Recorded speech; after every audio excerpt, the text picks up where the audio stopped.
When you're first starting an app, one of the challenges is differentiating yourself amongst all of the other apps out there and inspiring some kind of trust with your potential users.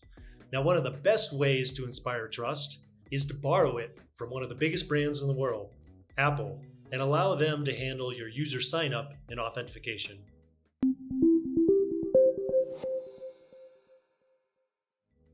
What you're going to see in this video is how to configure your Apple developer account so that it's set up correctly to allow for sign-in with Apple, with someone's Apple ID. Also, we're going to see the sign-up flow set up over in Bubble. Let's get right into it. First off, as of the release of this, there's only paid options for this, and it's within good reason because it's hard to set up. Now, there's some good news though, is that if you choose, there are two plugins available, one by Monam Khalid, who I want to give a shout out to, and then one by Zerocode, which we'll be using simply because the other one doesn't have the mouse that changes cursor like this, so you can click it on the Apple login link. Otherwise, totally would love to give some love to the upcoming plugin developers out there, but Zerocode also very active in the community for Bubble and making some amazing stuff. So we're going to use their plugin. They give great support. And the other thing that you need when you're setting up this Apple sign-in on your app is that you're going to need an Apple developer account. And so the price of that is $99 per year. And then there's a second thing that you need to do when you're signing up for an Apple developer account is that you need this thing called a DUNS number, which I'm not going to get into here, but go ahead and just Google it or type it in here on YouTube and check out the steps for getting set up with that. So at this point, you've gotten your Apple developer account all set up, and now there's 3 steps that we're going to take care of. Number 1 is we're going to set up some identifiers, an app ID and a service ID. And then 2, we're going to configure things. And then 3, you'll need some URLs set up, and you just want to make sure that with that URL, it's a page on your app that you push live so that you have a version, a test version, and a live version of it. So over in the main account area on your Apple developer account, you're going to go under certificates and you're going to click this identifiers. And then from here, we're going to click this blue button where you're going to add an identifier. And now on this first one, you're going to go with an app ID. Now, if you already have an app ID, you can use an existing one. And so what you'll need to do is I'll show you, we'll start with that step then, is you'll just need to head down to find, just do a search for sign. So this sign in with Apple. So select that. And then you'll note that you don't need to do anything here, but enable it. It'll automatically be enabled as your primary app. And you do want to take that step if you already have something in there. And then you're creating something special just for this. So our description, we're going to say it's our app auth. And we're going to call this .com for this app.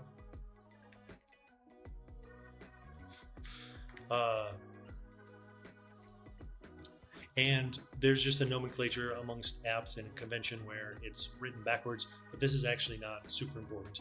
I'm just following convention. So we'll go ahead and click register. And then next up, we'll also add a service ID for our next thing here.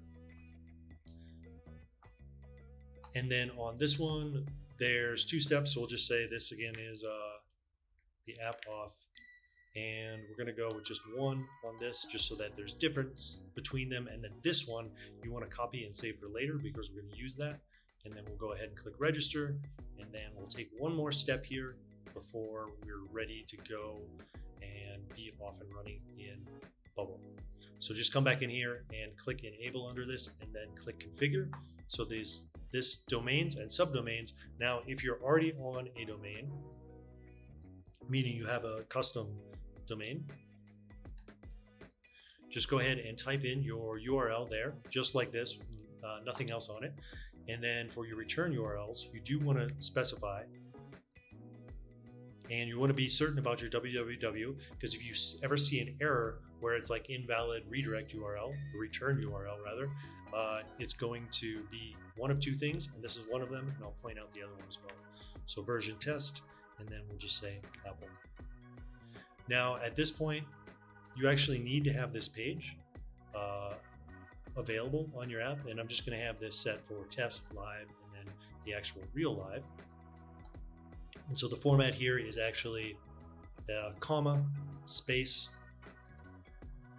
You don't want to have an enter there. So comma, space, and then next. And then we can see that it takes those in, and then we'll hit continue. And then again, we'll take this ID with us and head over to Bubble. So with the ID in hand, there's only 3 steps left for us to do over in Bubble, and that is install the plugin, configure it and style it, and then do some testing. So back over in Bubble, head over to your plugins area and do a search for Apple and look for this one, sign in with Apple from Zerocode. So we're going to go ahead and subscribe to that one. And subscribe for testing. It's definitely worth the $40 for purchasing it. I'm just showing this off for testing purposes. Again, that if you use it for a day and then you unsubscribe, it's like 30 cents a day because Bubble prorates it through the 30-day month. So let's head over to the page here now, and we can go and look for this plugin element, and that is this sign in with Apple, and we'll drop it onto the page here. And then let's go and do some styling. So I'm going to start with my styling. I want to make this 360. Oops, got those wrong. That's 38. This is 360. And then do the same over here. So one of these actually controls how it looks in the back, and that's this one. And then one of them controls how it looks on the front end, is kind of how that goes. So we'll set this right here. And then for our appearance, let's go with a center line, logo size medium.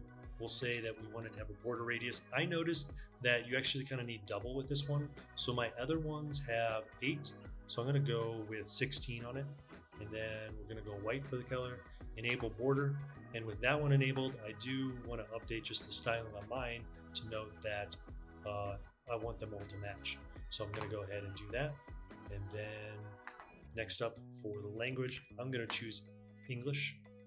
For the type, I'm going to go with sign up. And then for the redirect URL, I'm going to take one of those URLs that I had. So I'm just going to type this out. And again, this would be, you might have your app at bubbleapps.io if you don't have a custom domain, or type in your custom domain here. And then I'm going to go with version test, and it will be this page that I've stored at the last end of my list, this Z Apple. Okay, so with that set up, let's go and test it. And one thing to do actually though, I want to make sure that I'm just going to add a quick log out button. So that if I have a user, I believe I probably have a user that I'm logged in on this screen. And so we can see there, I believe it's SF Pro. If you really want to get this dialed in for all of your stuff looking exactly the same, this font is called SF Pro. And then there's also a tutorial on this channel about adding a font to Bubble so that you could make the access with Facebook, the access with Google. You could basically make all of these have the same font and get the nicety there, which I'll probably do at a later point myself. But for the purposes of this video, this is what we got. So now that I'm logged out, I'm going to do the last step of our 3 steps, which is to set up the workflows for this. So over here on the workflows tab for this page, we're going to look for an event where when an element, the sign in with Apple ID, is a success. And so when that happens, we know that we've successfully contacted Apple and we have our stuff and we're good to go. So what I'm going to do here is I'm going to go with the account and I'm going to say sign the user up. And it's this Apple sign in ID, password, and then I'm just going to go ahead and take advantage of first and last name.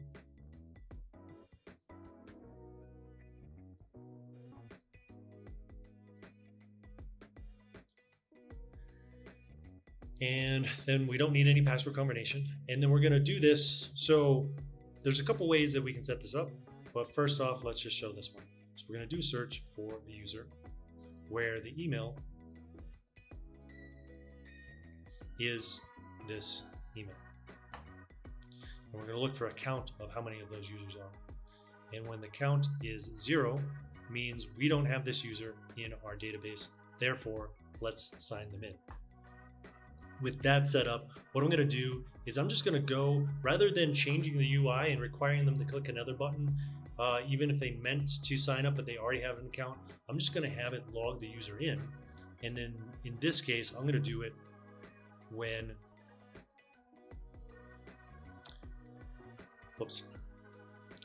actually when here.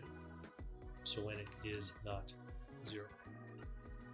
And then take this sign-in's email and this sign-in's, and then we'll just leave that as is. Cool. So what I would recommend doing then in the UI is just take this from here, and you can paste it down in this group login area.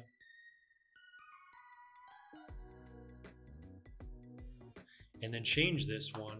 Actually, I believe the way that it works is that you can only have one. If you have 2 of them on there, it's gonna mess things up. Yeah, we can't have 2 on the same page. It's gonna mess with how it gets authenticated. So what I would suggest doing is build your UI in such a way where perhaps you would just use a different page for the login versus the sign up. And that's not the most convenient thing in the world, but it's going to be a workaround. Or you can just have this one say sign in, because really this is just, it's not going to change how it's not going to change how it functions. It's just going to change how it appears on the button. Okay, so moving ahead back to our workflow with this login user. Once the user's going to be logged in, or the user's going to be signed up and logged in if they already exist. So then we're going to navigate them to this page. I'm going to do a test, but one last thing I forgot to do is heading on over to the plugins area for this plugin on this service ID. That is where we're going to take this ID that we had from our service ID over in our Apple developer account. And then so with that set up now, we'll be good to go and see this login in action. So let's go and test this. Let me do one more log out here just to make sure. And then we're going to click this item button and we're just going to go and sign in here.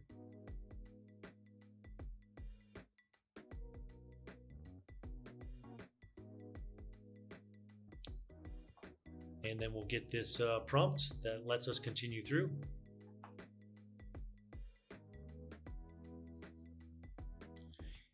And it's going through the workflows to sign us up. Okay, and then cool. So we can see here that it created a user. And let's go ahead and look at this in the back end. So over in our data area, let's just check out our users. And we can see that this user was successfully added to this database. So congratulations, if you made it this far, you've successfully implemented the Apple sign in or sign up feature into your Bubble app. That's amazing. I hope you enjoyed this video. If you did, give it a like, subscribe to the channel for more great Bubble tips, and thanks so much for watching.